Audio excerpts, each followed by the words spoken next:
अल्हम्दुलिल्लाह नहमदुहु व नस्तईनुहु व नस्तगफिरुहु व नुमिनु बिही व नतवक्कलु अलैहि व नऊज़ु बिल्लाहि मिन शुरूरि अनफुसिना व मिन सय्यिआति अअमालिना मन यहदिहिल्लाहु फला मुदिल्ल लहु व मन युद्लिलहु फला हादिया अल्ला इलाहा इल्लल्लाहु वहदहु ला शरीका लहु व नशहदु अन्ना सय्यदना व नबियना व मौलाना मुहम्मदन अब्दुहु व रसूलुहु सल्लल्लाहु तआला अलैहि व अला आलिहि व अस्हाबिहि व बारक व सल्लम। अम्मा बादु फअऊज़ु बिल्लाहि मिनश शैतानिर रजीम। बिस्मिल्लाहिर रहमानिर रहीम। मिन्हा खलक़नाकुम व फीहा नुईदुकुम व मिन्हा नुख़रिजुकुम तारतन उख़रा। सदक़ल्लाहु मौलाना अज़ीम व सदक़ रसूलुहुन नबियुल करीम व नहनु अला ज़ालिका मिनश शाहिदीन व शाकिरीन वल्हम्दुलिल्लाहि रब्बिल आलमीन। हज़रात उलमाए किराम एवं बिरादरान इस्लाम, এই যে আমরা এখন এই মসজিদে এসেছি, এই আসার সঙ্গে তিনটা কথা আমরা জানি। একটা কথা হলো কোথা থেকে এসেছি জানি, জিজ্ঞাসা করলে বলতে পারবো কোত্থেকে এসেছি। আরেকটা কথাও জানি কেন এসেছি, এটা জানা, কারো কাছে অজানা নয়। এবং অবশেষে আরেকটা কথাও জানি, नमाज शेष होले कोथाय जाबो, कहाँ से आया, क्यों आया, अब नमाज खत्म होने के बाद कहाँ जाना है, ये सारी बातें हमें मालूम। ये तीनटी कथा कारोई अजाना नय।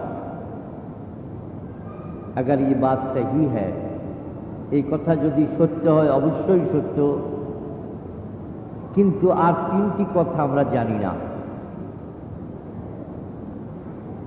সেটা হচ্ছে মসজিদে কোত্থেকে এলাম তা তো জানি, কিন্তু পৃথিবীতে কোত্থেকে এলাম তা জানি না, খবর লই না। জানি না যে তা নয়, জানতে চাইও নাই।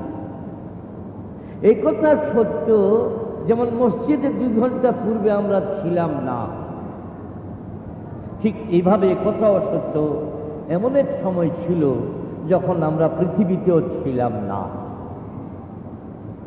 এই পৃথিবী ছিল, আমরা ছিলাম না। আল্লাহ তাআলাল ইনসানি হিনুম মিনাদ দাহরি লাম ইয়াকুন শাইআম মাযকুরা। মানুষের জীবনে কি সেই সময় ছিল না যখন সে নিজেই পৃথিবীতে ছিল না? এই ঢাকা শহর বহু আগে থেকেই আছে, এই মসজিদ বহু আগে থেকেই আছে, কিন্তু আমরা ছিলাম না। আমরা এসেছি। তাহলে प्रश्न হলো কোত্থেকে এসেছি? এই প্রশ্ন গত জীবনে गुज़श्ता जिंदगी में कभी हमने अपने से किया है? কবি নিজেকে কোনো সময় কি নিজেকে জিজ্ঞাসা করেছি, কোনোদিন কি আত্মজিজ্ঞাসা হয়েছে যে আমি তো ছিলাম না, পৃথিবী এলাম কোত্থেকে? মেরে দোস্ত, যদি এই কথা বাদু দেই, কোত্থেকে এসছি ভুলে গেছি, জানি না, খবর লই নাই, অন্তত এই কথার তো খবর লওয়া উচিত কেন এসেছি। আরে ভাই, এই মসজিদে কেন এসেছি এই কথা জানি, বাজারে কেন যাই এ কথা জানি, পৃথিবীর এদেশ থেকে সে দেশে কেন যাই সেটা জানি, লেকিন আমি দুনিয়াতে কেন এসেছি সেটা জানিও না, জানতে চাইও না। অবস্থা কত সঙ্গীন আপনারা বুঝতে পারেন।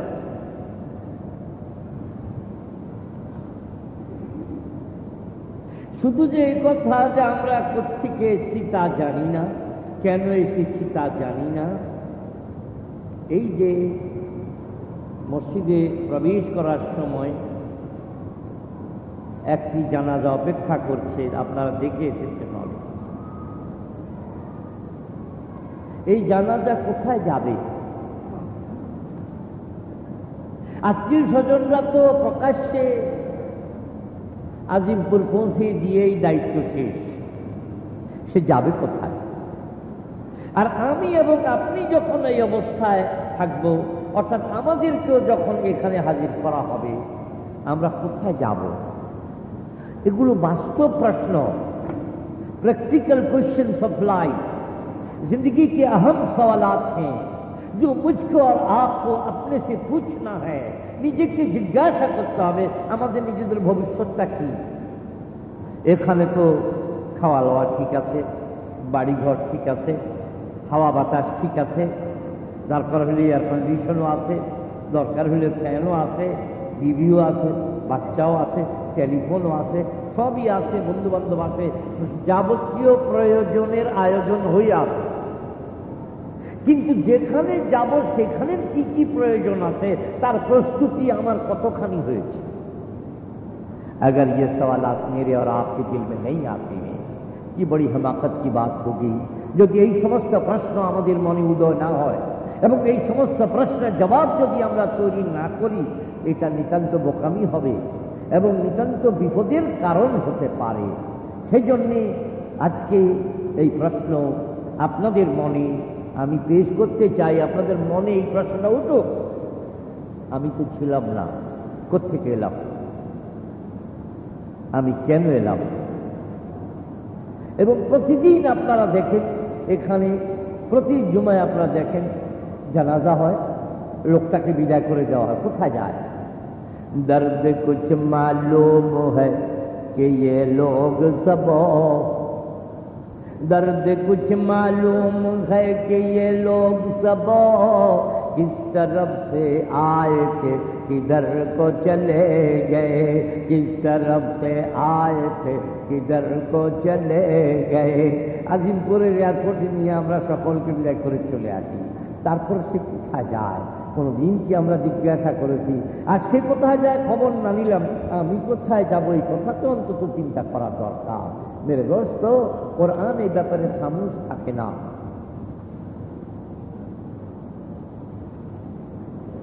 কোরআন এই ব্যাপারে খামোশ নয় যে আপনার ঠিকানা কোথায় বলবে না, কোথা থেকে এসেছি বলবে না, কেন এসেছি বলবে না, তা নয়। পৃথিবীর একমাত্র কোরআনে করিমই আল্লাহর কালাম আছে জীবিত, এবং আল্লাহর কালামেই তার বন্দাদের কথা আল্লাহ পাক বলে দিয়েছেন।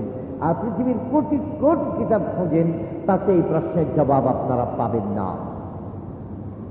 সমস্ত মানব রচিত গ্রন্থে এখানে কি করে বাঁচবো তার কায়দা, যত ওয়ার্কশপ রয়েছে, যত ট্রেনিং সেন্টার রয়েছে, যত ওয়ার্কশপ, যত আপনার সেমিনার হচ্ছে, যত স্কুল কলেজ বিশ্ববিদ্যালয় হচ্ছে, একই কথা, এখানে ভালোভাবে থাকবে জীবন, কিন্তু এর পরে কি করে কি হবে এই কথা জবাব কেউ দিচ্ছে না। অথচ এখানে থাকা সীমিত সময়ের জন্য মাহদুদ ওয়াক্ত কে লিয়ে রহনা হয়, চন্দে রোজা মামলা হয়, কয়েকদিনের ব্যাপার। এরপরে আপনি ধনী হন কি দরিদ্র, ভালো হন কি মন্দ, সাদা হন কি কালো, যে কোনো ধর্মাবলম্বী হন, আপনাকে এখান থেকে যেতে হবে। এমনকি আমি তো বলি সারা বিশ্বের সমস্ত আর্মি, সারা বিশ্বের সমস্ত সৈন্যবাহিনীকে আন্ডার ওয়ান কমান্ড যদি দিয়ে দেওয়া হয়, যত লক্ষ বা কোটি সৈন্যবাহিনী পৃথিবীতে আছে, সকল যত অস্ত্রশস্ত্র বর্তমানে পৃথিবীতে, যত অ্যাটম বম, হাইড্রোজেন বম, যত মিসাইল আছে, সব একসাথ করে আজরাইলের মাথায় ব্লাস্ট করলেও কি যান বাঁচানো যাবে?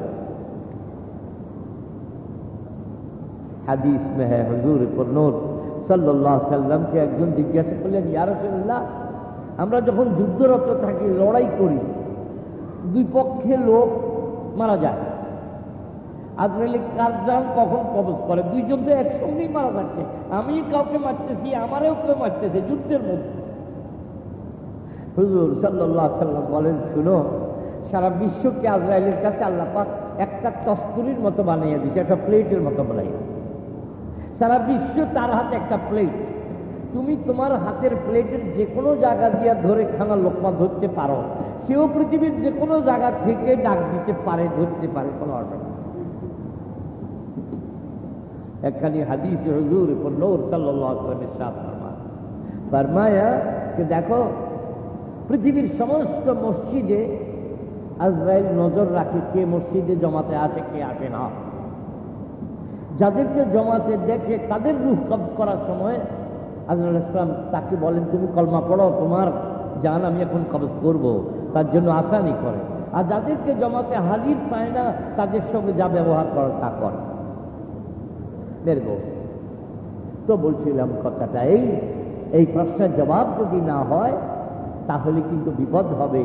আল্লাহ পাক কোরআন কারীমে বহু আয়াতে ইরশাদ করেছেন, মিনহা খালাকনাকুম ওয়া ফিহা নুঈদুকুম ওয়া মিনহা নুখরিজুকুম তারাতান নুখরা। ও বিশ্বমানব, ও আত্মবিশ্বাসী মানব জাতি, এ दुनिया के इंसानों, गफलत के मतवालों, सुन लो, अल्लाह पाक ने इरशाद फरमाया, मिन्हा खलकनाकुम, ও মানব জাতি, তোমাদেরকে আমি এই মাটি দিয়ে সৃষ্টি করেছি।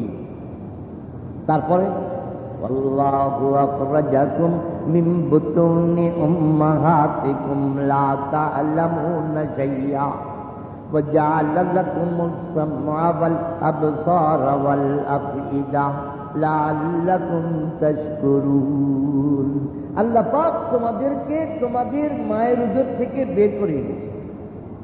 প্রসেসটা হয়েছে মাটি দিয়ে সৃষ্টি করেছেন, কিন্তু তোমার প্রসেস হয়েছে ওয়ার্কশপ হলো মায়ের উদর।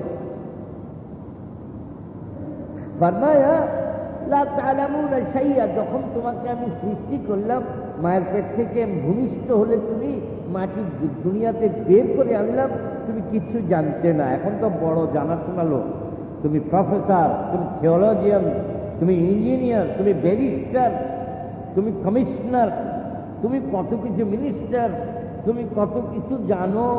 আল্লাহ বলেন, যখন আমি তোমার সৃষ্টি করে মাটিতে ফেললাম, লা তা'লামুনা শাইআ, তুমি কিচ্ছু জানতে না। ওয়াজআলা লাকুমুস সামআ ওয়াল আবসারা ওয়াল আফইদা লাআল্লাকুম তাশকুরুন। তোমার জানাশোনার জন্য আমি কর্ণ দিলাম, শুনতে পারো তুমি, চক্ষু দিলাম, দেখতে পারো তুমি, অন্তর দিলাম, তুমি সত্য উপলব্ধি করতে পারো। এগুলো কেন দিলাম? লাআল্লাকুম তাশকুরুন। যিনি তোমাকে সৃষ্টি করেছেন, যিনি তোমাকে মায়ের পেটে লালন পালন করলেন, তারপর দুনিয়াতে আনলেন, তারপর দুনিয়াতে লালন পালন করলেন, তুমি যেন তার শুকরগুজার হও, তুমি যেন স্বীকার করো, কৃতজ্ঞতা প্রকাশ করে, আল্লাহ তুমি আমাকে সৃষ্টি করেছ। এ আল্লাহ খালি সৃষ্টি নাকি? সৃষ্টি করা যথেষ্ট নয়, কাফের বানাইয়া রাখলে কি লাভ হইতো? বিপদ হইতো। ইয়াকুলুল কাফিরু ইয়া লাইতানি কুনতু তুরাবা। কিয়ামতের দিন কাফেররা বলবে, আফসোস, যদি মানব রূপ ধারণ না করে মাটি থাকতাম তাহলে কত ভালো হইতো। মানব রূপ ধারণ করে তো আজকে আযাবের সম্মুখীন। একদিন হযরতে বেলাল রাদিয়াল্লাহু আনহু মসজিদ নববীর বারান্দায় বসা কাঁদতেছেন, আর খালি আলহামদুলিল্লাহ আলহামদুলিল্লাহ পড়ে, কাঁদেও আবার আলহামদুলিল্লাহ পড়ে। ভাই কাঁদার সময় তো আলহামদুলিল্লাহ পড়ে না, কাঁদে আর আলহামদুলিল্লাহ পড়ে, কাঁদে আর আলহামদুলিল্লাহ। সব সাহাবায়ে কেরামের কাঁদা দেখে একসাথে কি ব্যাপার, আপনি কাঁদেনও আবার আলহামদুলিল্লাহ পড়েন, কোনটা? আলহামদুলিল্লাহ পড়ে মানুষ খুশি হয়ে নিয়ামত পাইলে, আপনি কাঁদতেছেন আলহামদুলিল্লাহ পড়তেছেন।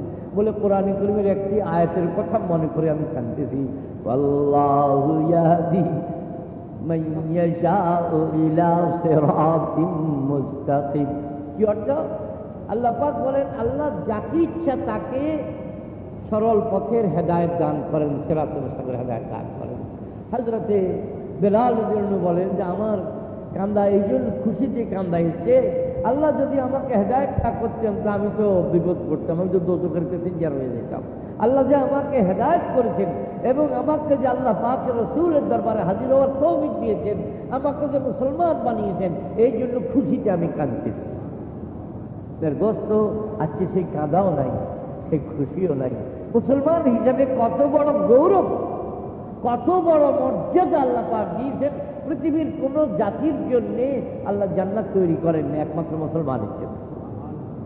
পৃথিবীর কোন জাতির কাছে আসমানি কিতাব নাই, মুসলমান একমাত্র জাতি যার কাছে আসমানি কিতাব আছে। পৃথিবীর কোন জাতির কোন নবী কিয়ামতের দিন সুপারিশ করতে পারবে না আল্লাহ পাকের দরবারে, একমাত্র আমাদের প্যারা নবী হযরত মুহাম্মদুর রাসূলুল্লাহ সাল্লাল্লাহু আলাইহি ওয়াসাল্লাম সেদিন কিয়ামতের দিন খালি আমাদের জন্য নয়, সমগ্র মানব জাতির জন্য তিনি সুপারিশ করবেন। তো এইরকম কত নিয়ামত আল্লাহ পাক দিয়েছেন। এই যে 10-12 দিন পরে সবে বরাত আসতেছে, হ্যাঁ, সারা দেখবেন লোকেরা ঘুরবে রাস্তায় রাস্তায়, আল্লাহর ঘরে কম আসবে, রাস্তায় রাস্তায় ঘুরবে, আইল্যান্ডে বসে গল্প করবে, কি বিকেলবেলা হালুয়া রুটি খাবে, এই বিশ্বাস করে যে একবার সারা জীবন হালুয়া রুটি খাওয়া যাবে তো যাই যায় তারপরে। বেরগোস্ত সবে বরাত ও মুসলমানের জন্য না আমাদের জন্য? আমাদের জন্য। তাদের তো খবরই নেই বরাত কবে আসে, আর তাদের এর দ্বারা কোনো ফায়দা হওয়ার কোনো কারণ নেই। ঈমান না থাকলে আখিরাতের ফায়দা পাওয়ার কোনো কাজ নেই। ঈমান হলো আখিরাতের লাইসেন্স। এই লাইসেন্সটা হলে যখন বিজনেস দুনিয়াতে করা যায় না, আখিরাতের লাইসেন্স হল ঈমান। এই ছাড়া অন্য কোনো সুযোগ সুবিধা আখিরাতে পাওয়া যাবে না। তো শবে বরাত আমাদের জন্য আসতেছে আলহামদুলিল্লাহ, রমজান আমাদের জন্য আসতেছে আলহামদুলিল্লাহ, এটা মুসলিম জাতির সৌভাগ্য। কিন্তু সেই সৌভাগ্যের খবর মুসলমানের নাই। তো বলছিলাম কথাটাই, আল্লাহ পাক আমাদেরকে দুনিয়াতে প্রেরণ করেছেন কেন? কেন? আল্লাহ পাকের বন্দেগীর জন্যে, আল্লাহ পাকের বিধান পালনের জন্যে, আল্লাহর হুকুম পালনের জন্যে। وما خلقت الجن والإنس إلا ليعبدون। বিশ্বমানব তোমাদেরকে আল্লাহ পাকের বন্দেগীর জন্য আল্লাহ পাক পয়দা করেছেন। তাহলে উদ্দেশ্য পেয়ে গেলাম, এখন হলো যাব কোথায়? ইন্না লিল্লাহি ওয়া ইন্না ইলাইহি রাজিউন। আমরা এই পৃথিবীর যতদিন আছে আল্লাহর জন্যই আছি, আর যখন এখান থেকে যাব কোথায় যাব? আল্লাহর কাছে ফিরে যাব। এখন আল্লাহর কাছে ফিরে যাওয়ার প্রস্তুতি আছে কিনা, না এখানে থাকার প্রস্তুতি আছে? আজকে একজন এসেছেন, হুজুর আমার বাড়িতে বিসমিল্লাহ করার জন্য দোয়া করে দেবেন। আমি বললাম আমি দোয়া করি, হাত তুললাম, মনে করলাম, বললাম কয় তালার ফাউন্ডেশন? বলে 5 তালার ফাউন্ডেশন। আলহামদুলিল্লাহ, খুব ভালো। নিজেও থাকবেন, অন্য মানুষকেও থাকতে দিবেন। এটা থাকবার প্রস্তুতি, যাওয়ার প্রস্তুতি কোথায় আছে এটা বলে। এই কষ্ট করে যে বাড়ি করছেন এটা ফেলে চলে যেতে হবে, তো থাকার ব্যবস্থা করেন, আমি এটা মানা করি না, খুবই জরুরি, কিন্তু যাওয়ার প্রস্তুতিও জরুরি, এছাড়া কোনো গতি নাই। আকে যা রহে হে সবি ইস দিয়ারো সে, आके जा रही हैं सभी इस दियारों से, और तुम समझे हुए से अपना वतन হলুদ। প্রতিদিনই লোক আসে পৃথিবীতে, প্রতিদিনই লোক চলে যায়।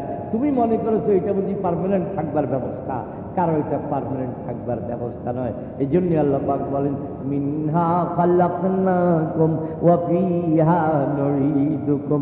ও বিশ্বমানব, তোমাদেরকে এই মাটি থেকে সৃষ্টি করেছি, আবার এই মাটিতে নিয়ে আসবো। কোথায় নিয়ে দিয়ে আসে? মাটিতে নিয়ে দিয়ে আসে। তারপরে কি মাটির সঙ্গে মিশে যাব? না, মিশবো না, মানুষই থাকবে। কি হবে? وَمِنْهَا نُخْرِجُكُمْ تَارَةً أُخْرَى। আবার মাটি থেকে আমি তোমাদেরকে বের করে আনবো। আল্লাহ পাক ইরশাদ ফরমান, আমার দরবারে হাজির করব। আমি যা কিছু নিয়ামত দিয়েছিলাম এই নিয়ামতগুলোর হিসাব নিকাশ নেব। আমার নিয়ামত আমার বিরুদ্ধে খরচ করেছো না আমার পক্ষে খরচ করেছো, আমার বন্দিগিতে খরচ হয়েছে না আমার নাফরমানিতে খরচ হয়েছে, এটার হিসাব নিকাশ হবে। সেদিন অবস্থা বোঝা যাবে কে ভালো কে মন্দ। মেরে দোস্ত, লোকেরা বলে মাটির সঙ্গে মিশে যাব, এরপরে আর আমাদের কি অস্তিত্ব থাকবে? মাটি সব খেয়ে ফেলবে। আল্লাহ পাক বলেন, তোমরা দেখো না, তোমরা দেখো না, তুমি নেই দেখতে হো। একটা মুরগি থেকে, একটা মুরগি জিন্দা, তার থেকে কি হয়? একটা ডিম, মরা ডিম, তার তো লাইফ নাই, তো মরা। মুর্দা জিন্দা থেকে ইখরুজুল হাইয়্যা মিনাল মাইয়্যিত। আল্লাহ পাক বলেন, জিন্দা থেকে মুর্দা, মুর্দা থেকে জিন্দা বের করা আমার জন্য কোনো কঠিন কাজ নয়। তোমরা দেখো, জিন্দা মুরগি থেকে মুর্দা ডিম বের করি, আর মুর্দা ডিম থেকে জিন্দা মুরগির বাচ্চা বের করি। তো আল্লাহ পাক বলেন যে তোমার যখন বানাইলাম তখন তো কোনো দৃষ্টান্ত ছিল না, এখন তো তোমার একটা মডেল আছে, ডিজাইন আছে, দৃষ্টান্ত আছে, ইতিহাস আছে। তুমি দেখো, মুর্দা ডিম থেকে আমি জিন্দা বাচ্চা বের করে নিয়ে আসি, তোমাকে এইভাবে মাটি থেকে বের করে নিয়ে আসবো। তুমি যাবে কোথায়? আইনা তাযাহাবুন, পালাবার কোনো জায়গা নাই। যখন পালাবার জায়গা নাই, অতএব আল্লাহ পাকের দরবারে, अल्लाह पाक के दरबार हाजिर हो हमारे कर्तव्य।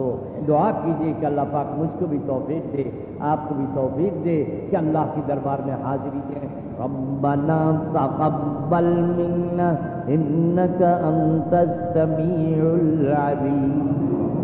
रब्बना फ़ग़फ़िर लना ज़ुनूबना वकफ़िर अन्ना सय्यिआतिना वतवफ़्फ़ना माल अबरार। या अल्लाह আমাদের জিন্দেগির গুনাহ মাফ করে দিও। ইয়া আল্লাহ, তোমার বন্দেগী করার তৌফিক দিও, তোমার রজামন্দি অর্জনের তৌফিক দিও। এই পৃথিবীতে যতদিন রাখো ঈমান এবং ইজ্জতের সঙ্গে রাখো। যখন দুনিয়া থেকে যাওয়ার সময় আসে আমাদের মুখে জারি করে দিও লা ইলাহা ইল্লাল্লাহ।